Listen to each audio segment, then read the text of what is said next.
Technique, toughness, and truth from a Michigan legend, captain and All-American. Hale Media Group presents Inside the O-Line Room with Rod Payne. What's going on, guys? Welcome back to another episode of Inside the O-Line Room with Rod Payne. On this episode, we'll be diving into USC footage, and I believe the biggest takeaway I have from this game is inconsistency. All right, let's jump right into it. Take a look at the right guard and right tackle. This is what I want to point out to you guys as far as what it really, when I say playing high is at a disadvantage, right?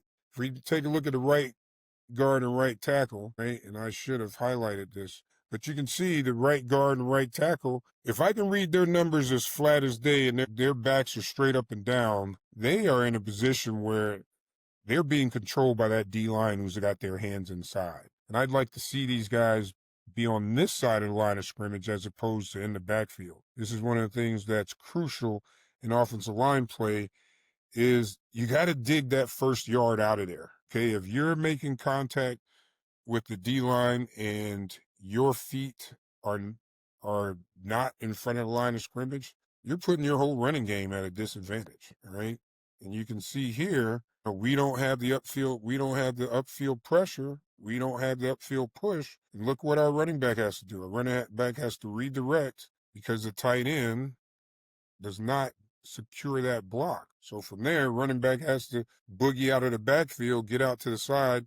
Does a great job making a game, but I'd like to see our running backs get a little bit more help inside as opposed to having to run out of the perimeter. One thing I'll say is Michigan running backs are definitely making up for what I think is pretty much inconsistent line play. They work hard. I see that they're working hard. But the one thing I know is that anytime you're inconsistent or you're missing blocks or you're not getting up to the second level, your running backs really don't have the confidence of knowing exactly where to hit the hole and how to press that play. So that's one of the things that I'm looking for the offensive line to really break through a little bit more consistently. All right, this is play 10, and this is not going to be good here. So what we have in a front side zone with a tight end that's leaking out the backside. If you take a look at the tight end coming out the backside, he basically gets stuffed. So this is where we really got to improve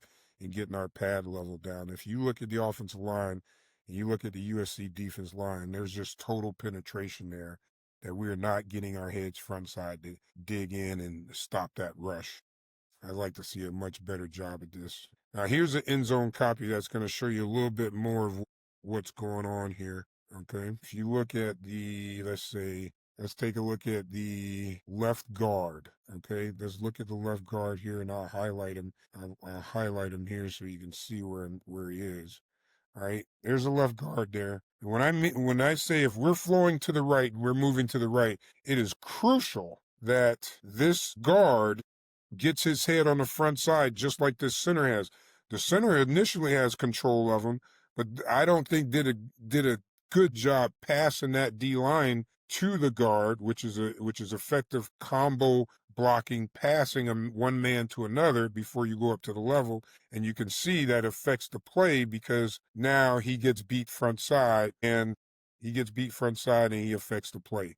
This is a tackle for loss. This I put on the left guard. Again, this center is not on anyone, right? The center's not on any man, which means he should have stayed to secure this D lineman, this two-eye technique D tackle onto this guard, so this guard can now have his head front side. The center vacates a little bit early. Offensive guard doesn't have his head front side, and that's a tackle. That's a classic tackle for loss. So you can see in 10 plays, we're not very consistent.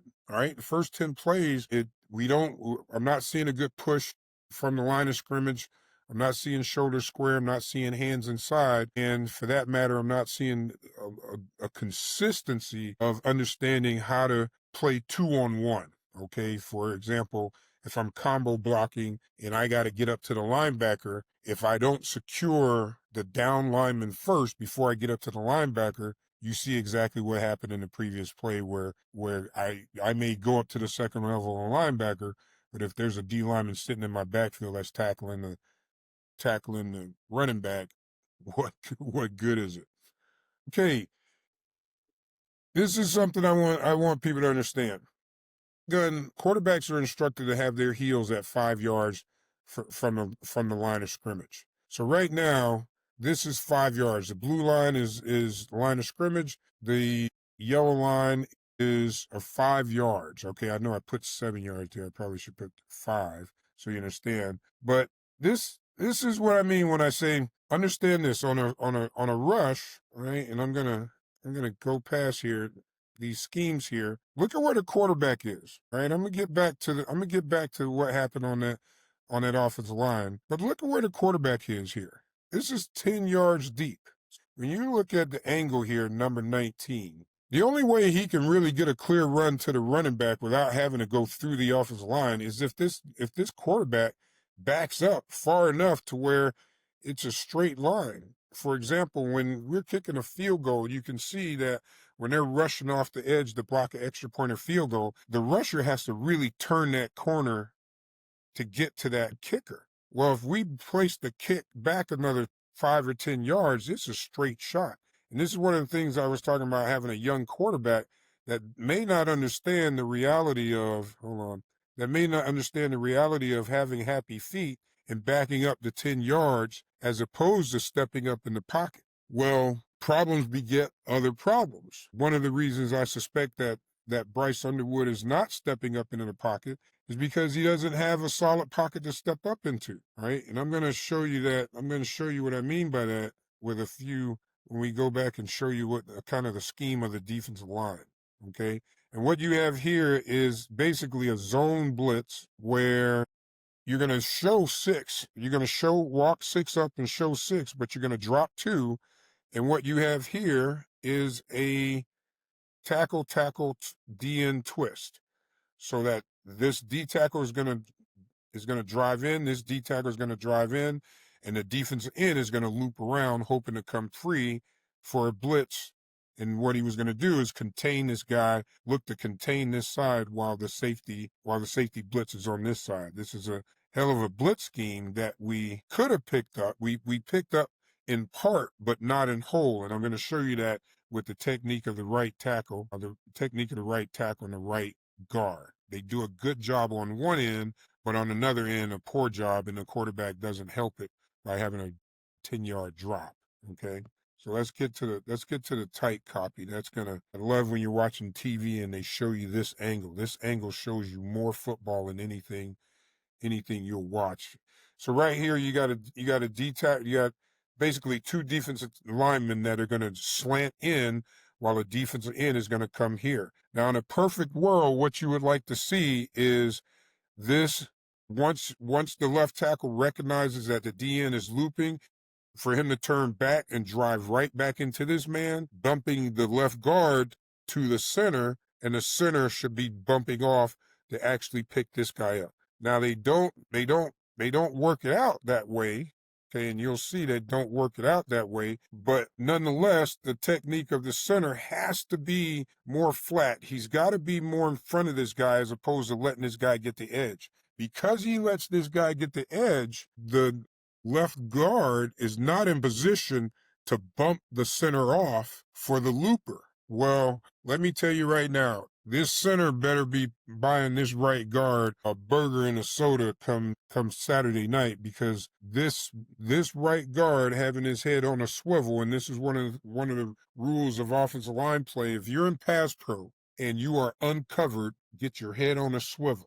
Okay, get depth and get your head on a swivel, because if for some reason I'm uncovered, there may be a guy coming from either side that if I'm up shallow to the line of scrimmage, that guy's going to be cutting behind me. And this shows you this with the depth of this left guard and the center not being able to pass him off on the next level. Look at how this D tackle splits. Sorry about that. Look at how this D tackle splits this double team. Now the left guard is pinned. He can't push the center off, but luckily the right guard has his eyes up, sees the blitzer, and is able to come over and stop the blitz. Okay. Now, one of the things that corresponded to this sack wasn't, we picked up this blitz pretty good, and basically this is a safety blitz, which in all, I'm pretty sure, and I don't know, I don't know what the OC's play call is or the rules, but this should be a hot read, okay? If you got 6 in the box, which they did initially, and you drop 2, and now they're running a tackle twist, judging from the way this running back is leaking out and doesn't pick up this safety, this has to be a hot read. This has to be a guy that the quarterback has to understand that if he blitzes, he has to get rid of the ball. But nonetheless, what I'm referring to when I say if the offensive line and the center and guards keep a shallow pocket, the quarterback has room to step up and throw the ball, even if he throws it away. But because, and I'll go back here, because the quarterback is, and I'm going to show you this, because the quarterback is 10 yards deep, right? He's at an angle where he's not going to be able, the tackles and the tackles are not going to be able to help him, or there's no point in having a shallow pocket if you're 10 yards deep. Now, the right tackle doesn't help by, and I'll show you his technique here. Okay, I'll show you his technique here, and you can see, all right, you can see his feet are not set. All right, he's high, he's not low, might have his hands inside, but if you just watch this guy, he gets an incredible push on that tackle. That DN has an incredible push on that tackle on a bull rush. And basically what he does is he pushes him back to collapse the right side of the pocket, and the rest is history, all right? So I'd like to see a more shallow pocket, all right? I'd like to see that center and guards.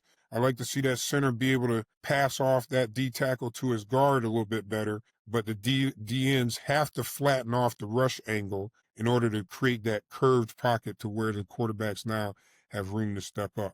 And again, it also helps if your quarterback stays steady feet at 7 yards as opposed to getting happy feet, backing up to 10 yards and giving an easy go to a defensive end rush angle. All right, this is play 11. Again, I'm going to emphasize the line of scrimmage. Tell me how many offensive line are on the front side of that line of scrimmage, okay? Now, again, plays work sometimes because, hey, you get a dominating block, and you're going to see here the tight end had an incredible block on this linebacker, even though his technique wasn't as good as I like to see. For example, when I say as good as we'd like, the perfect technique, he wants his hands inside. If you watch, and I'm going to show you slowly here, he wants his hands inside. All right. If you look here, he's kind of bear hugging hand went on the outside. That's an easy call for the referee to throw that flag. Now he gets good push. He stays square on him, works his hands back, hands still outside. I think this is a lucky call that this referee didn't call holding on our tight end. Sure, I think there's a wide copy of this too as well. Okay, so in these tight copies, you see a little bit more of the offensive line scheme of what they're expected to do. For example, this is a frontside combination block by the right guard and right tackle to the backside linebacker. Okay, well, as far as this backside linebacker is the distance of this backside linebacker backside should afford for this right guard to stay on this D tackle longer. He doesn't have to stay on him. He can push him up the field and cut off this angle for this linebacker going this way. But nonetheless, what he does is he flies downfield at a bad angle, and now watch the linebacker beat him over the top. You can see, and I'll show you here, where this linebacker is actually the one that makes the play. All right. So you see the linebacker beats him over the top because he doesn't take a up the field angle on the guy. And now this linebacker, there's no one between this right tackle's job, who's got that linebacker, and that running back. Film cuts off early, but it's actually that's one of the guys that's in on the tackles. Again, proper angles, proper positioning, body positioning, and understanding how to get to your man, get to where your defender is going to be, as opposed to going where your defender is at a bad angle and he's not there. He's usually over the top or underneath it. I mean, play 13. I think we got about 4 or 5 more plays here. And look, I could have gone over a number of plays, but just certain plays that stuck out to me, and this is basically just the first half, but it will tell the story of the rest of the game in doing some things good, but inconsistent in pretty much all areas of the game, of that offensive line play. Okay, let's see. All right, this is a zone read with a backside guard pull. I want to point out, I want to show you something here early on though. All right, watch the center. Okay, I'm gonna highlight him real quick so you see what I mean when I say body angles, staying low, hands inside are all you need in order to get a good push, or at the very least not get pushed in the backfield. If you watch the center here, I love him to death. Look at his angle. He's standing straight up and down. And that's just something we can't do if we're gonna have that angle, if we're gonna have that push angle to really drive block guys and get downhill on guys. All right. This is why I say, despite some of our inconsistencies, I think our running backs do a great job of making up for some of the inconsistencies on the offensive line. Let's go back to the left guard here pulling. Okay, this is another position where I say, okay, hey, he's got good up the field movement. He's a big boy. He's coming to crush somebody. Here we go, and boom, he deflects off the block. And that's just as simple as being able to target your position, square your shoulders to your man, have your balance, all right, stay low, and drive block this guy. Instead of blocking this guy this way, okay, he's falling forward, and it's not conducive to later on in the game where we need to square up and drive guys to their backs. Okay, now the running back makes up for it. All right, running back has great push and great effort. This guy should be getting finished. This left guard should have this guy on his back somewhere around here. Got to increase the personal production. When I say personal production, it means guys got to be cut blocking. Guys should be cutting. Should be pancaking. We should see a lot more personal production. Now, I'm going to show you here where on the point of attack, the reason why this play does work, despite the center getting stood up and the left guard basically whiff blocking the DN, is because we get an incredible point of attack block from the right tackle, right guard, and right center. And what I mean with that, look at this double team. Look at that double team. Still a little high. I like his vision on the linebacker. Stay in on this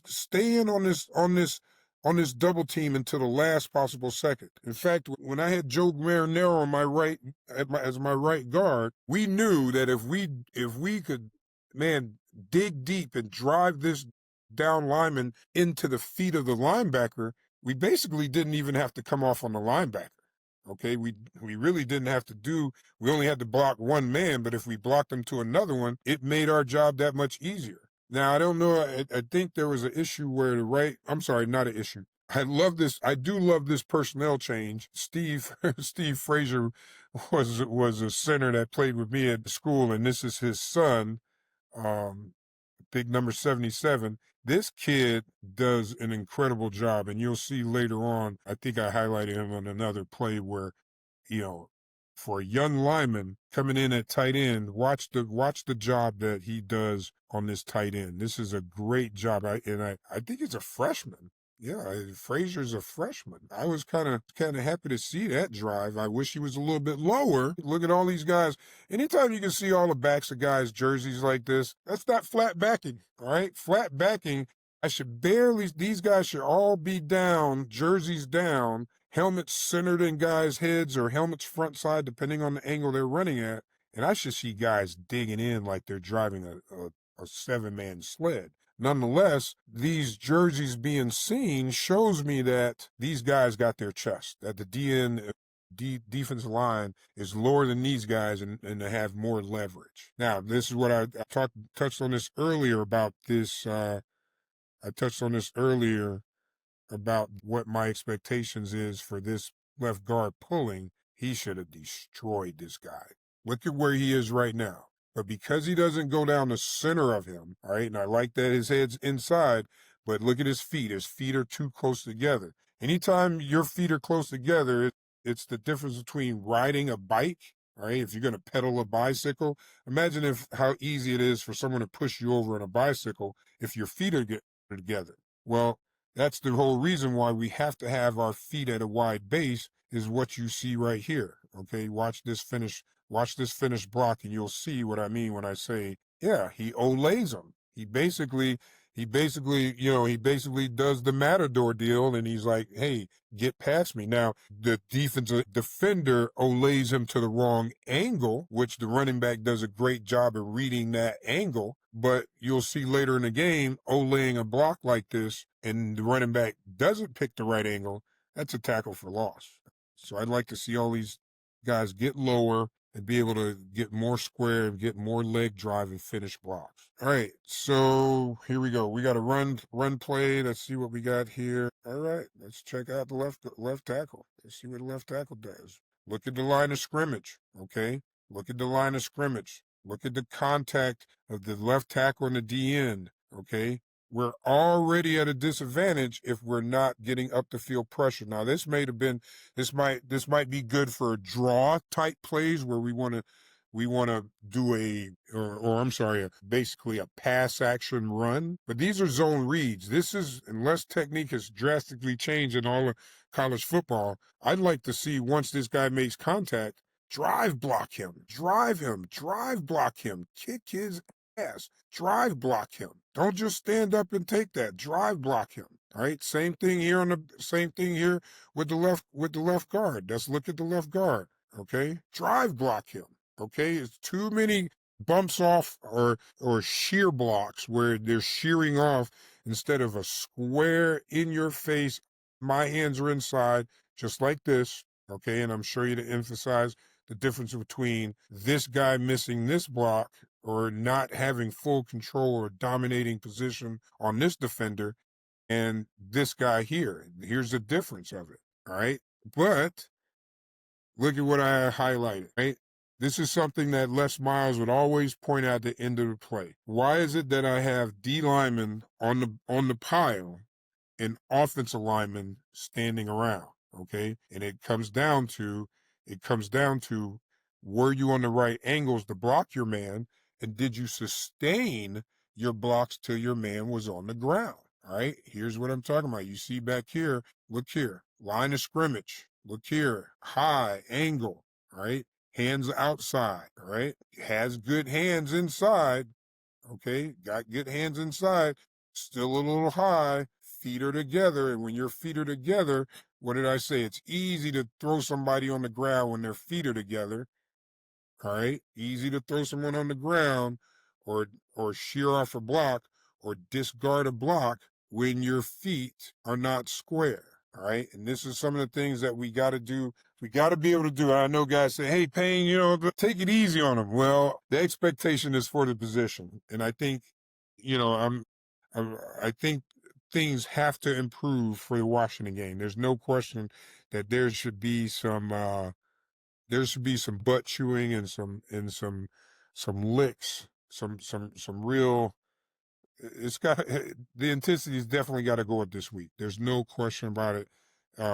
Michigan did not perform well. There's not a guy on this offensive line or on this offense that should be proud of what happened this week. And I think it serves that. I know if I know Michigan, I know they're going to get back to the basics. They're going to see what I saw, and they're going to get right back down to the nitty-gritty of what Michigan basics are, and that's running, blocking, and tackling. All right? So play fifth. All right, quarterback drop back. All right? This line of scrimmage, this is what I want to emphasize of a young quarterback. You're at 5 yards, buddy. This is the most you can go. This is the furthest. When I say 5 yards, that's where he's at. That's where he should be aligned at in order to take the snap. He shouldn't go any deeper than 7, maybe 7.5 yards. Let's see what happens. Look at that. Would you look at that? Offensive line does a great job. You see hat on hat, man on man. I'd like to see this left guard more square. Again, if the defensive lineman can see the quarterback, and the offensive lineman is not nose to nose to him, that is not good. That's a free angle there. which now means he's got to really push this guy lateral to get him out of the way of the pocket. But what do I see here that I like? Look at where the quarterback's releasing the ball. Okay, and I understand this. In my career, I snapped to let's see, everybody from Elvis Gerback, Todd Collins, Brian Greasy, Scott Dreisbach, Scott Loeffler. All these quarterbacks were coached by Cam Cameron. And hey, being a center, seeing these guys get chewed out for taking too deep of drops or not stepping up in the pocket, I realized how crucial it was for a team cohesiveness, or offensive cohesiveness between the offensive line and the quarterback. The offensive line had to provide that pocket, and that quarterback had to trust that pocket had to be there. And this is a great example of a quarterback dropping back to 7 yards, all right, seeing his target, stepping up and making a throw. Now, can you imagine if, let's say, in the previous play, this is 7 yards, 8, 9, 10. Underwood was here. He dropped back here. So now you can imagine how the angles change from here as opposed to here, which is now where we can play ball. So that's a crucial point in understanding pass protection and how the quarterback can actually aid in his own protection, having the proper depth of drop. Okay, 16, we got a run play. Okay, my fullback, number 44, he's a tough kid, but he takes a licking on this one.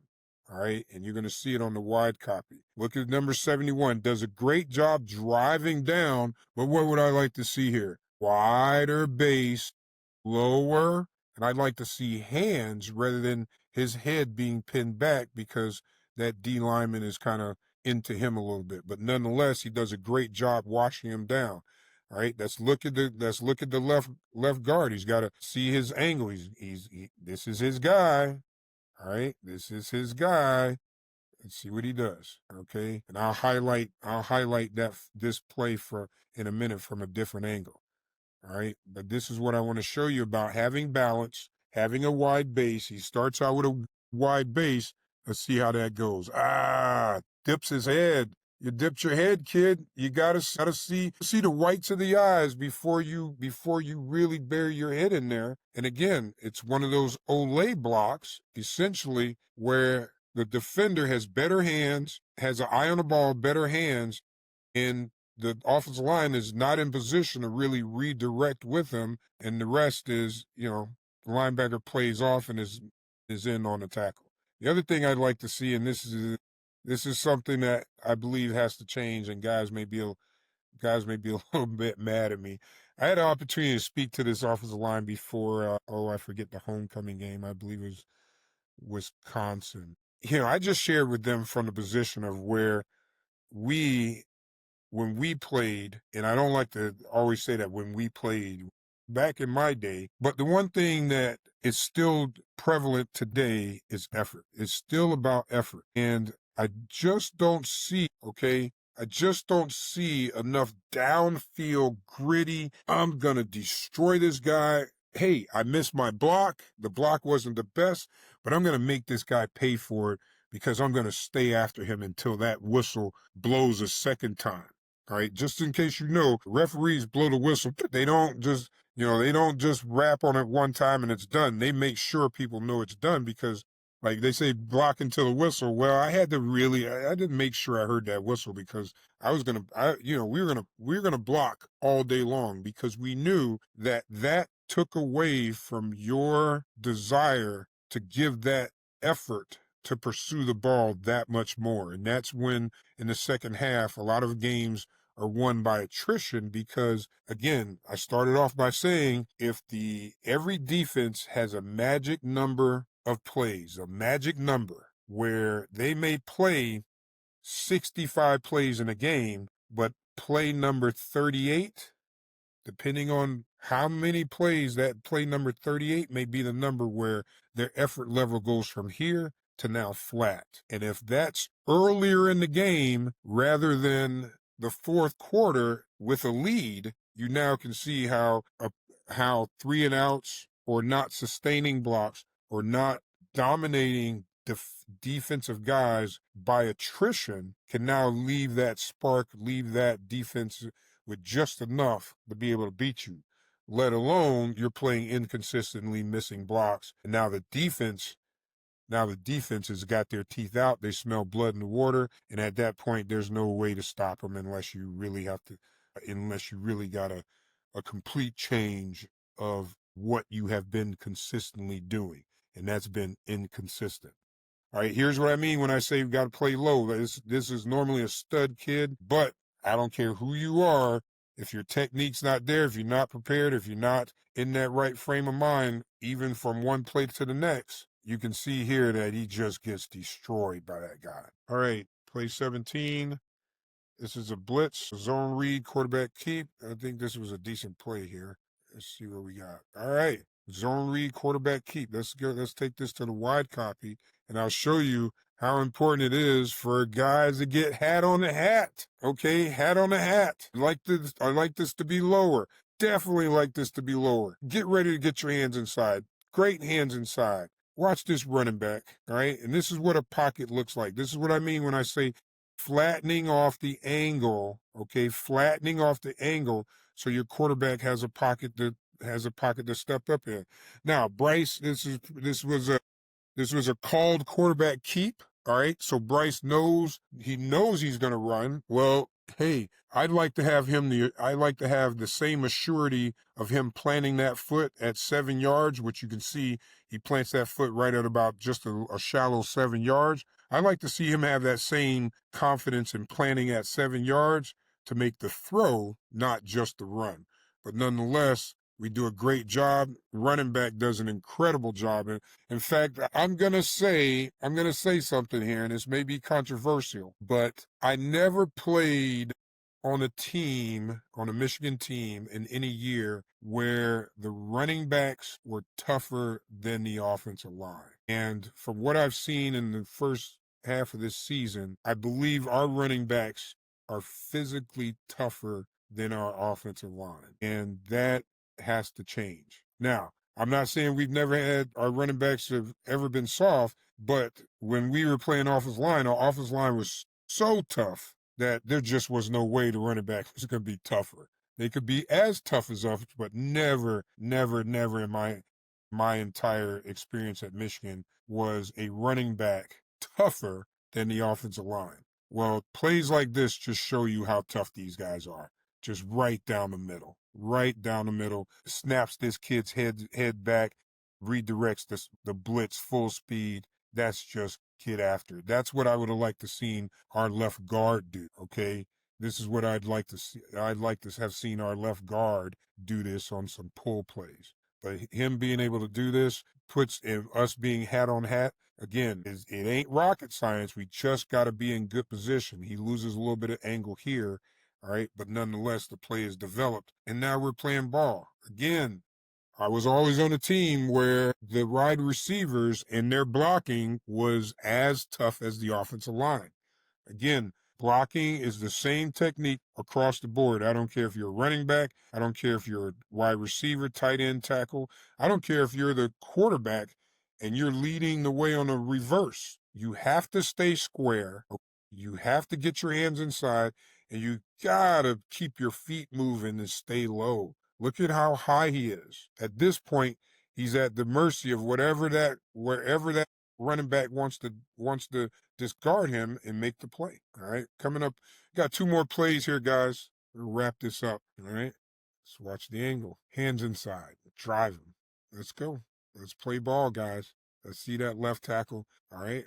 I like his hands. Let's see where he goes. Let's drive that ball. Come on. Come on, left guard. Come on, left guard. Square your shoulders to the man. Look at this. I like this. These are good looking flat backs here. I like the way that looks.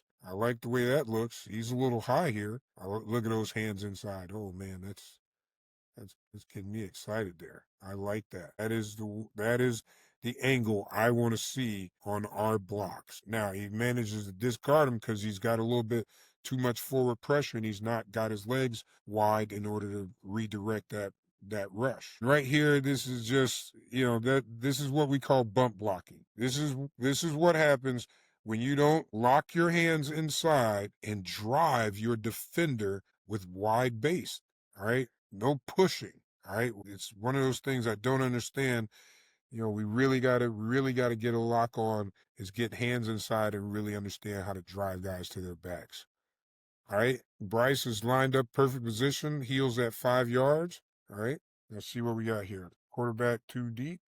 All right, let's play 19. Let's see where the quarterback goes. Oh, look at that. All right, this is one of the things that makes it easy for the defender on both tackles to get vision. All right, and you can see it. These guys have clear vision to the quarterback. And the reason why that is, all right, is because the quarterback has dropped back not to 7 yards. This is 5 yards. Okay, this is 8 yards. So the quarterback should be somewhere in here. And look how far back he is. Well, that's an easy angle. They can see that. I'm going to show you the tight copy of how that deeper angle. Now the quarterback makes an incredible throw, but the consistency of doing this day in, day out, week in, week out is always affected by the consistency of your technique. And that's one of the things I think this young Michigan offense, even though they got some upperclassmen in there, I would say this is a young, inexperienced, and inconsistent offense with incredible talent, but it's just haven't been maximized yet. Here's what I mean when I say a pocket. All right, that's what I mean when I say, hey, right now if the ball was here, he's at 7 yards. Just stand right there, Bryce, and throw the ball. All right. But to go deeper and keep moving back, now you can see, and I'm going to show you 3 places. All right. X marks the spot where he could have slid his feet up here to throw the ball. He could have slid his feet up more to throw the ball, and he could have been here to throw the ball. And you can see these are all angles inside of that pocket where he lets the ball go. Not only is he back 10 or 11 yards deep, which now gives these guys clear vision on them. Okay, these guys got clear vision to the quarterback, and if they got clear vision to the quarterback, they can affect the pass. Clear vision on the quarterback. All right. Not only is that, but watch Bryce. All right, and I'm gonna run this back so you can see. Watch the throw off balance. I've been around enough quarterbacks, and Cam Cameron, and having won the Super Bowl, and Trent Dilfer, and number of quarterbacks. I snapped to Jeff Blake at Cincinnati. A quarterback coach is going to be all over this balance. Quarterback coach is going to say, hey, you got away with that throw on this one, but in order to really make consistent throws, we got to be in a position where your balance, your position in the pocket, okay, where you are in the pocket, and your balance is going to be the thing that consistently puts you at the top of the game. All right, that's it. I think it's safe to say that this team has some challenges in front of it, but the most important thing I took away from this game is they have to work on their consistency. I remember Coach Moeller saying that the truest measure of performance is consistency. It's one thing if you can make a block one play, you tough it out on another play. It's another thing if that comes every other series or every other play. I think that's the one thing that we are in whole missing, is the consistency of technique that will now put us more consistently running ball, consistently protecting the quarterback.